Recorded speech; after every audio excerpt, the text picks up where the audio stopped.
Okay, so today I want to talk about what to do if you're underwater on your mortgage. A lot of people as the market has changed, find that they owe more than what the home is worth, and or maybe they're close to the actual, balance. The house is worth $200,000, they owe 190. What if you plan on selling?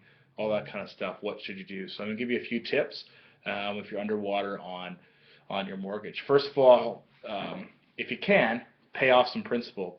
If it makes sense to cash in some investments or other cash you have, reduce the principal, pay it down, and so that you can sell it at an appropriate price. You never benefit from waiting and seeing, because what happens is that if we list our house too high, people start to think you're not a motivated seller, or also they start to think something's wrong with it after it's sat for a while. So you always want to list your house um, at an appropriate price, at a good size, it's priced to sell quickly. So pay off your principal.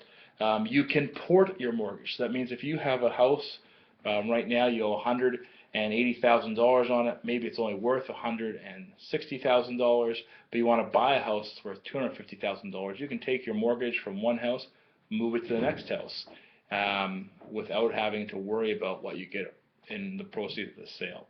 Not all mortgages allow you to do that, but a good chunk do, so give me a call if I can be helpful with that.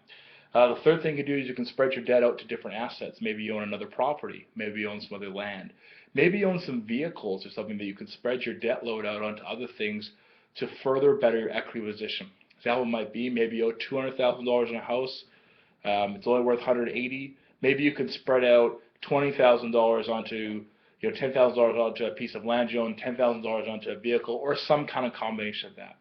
Maybe you don't have enough assets. You could also look at taking out a line of credit or something like that to offset the balance of what you owe on there.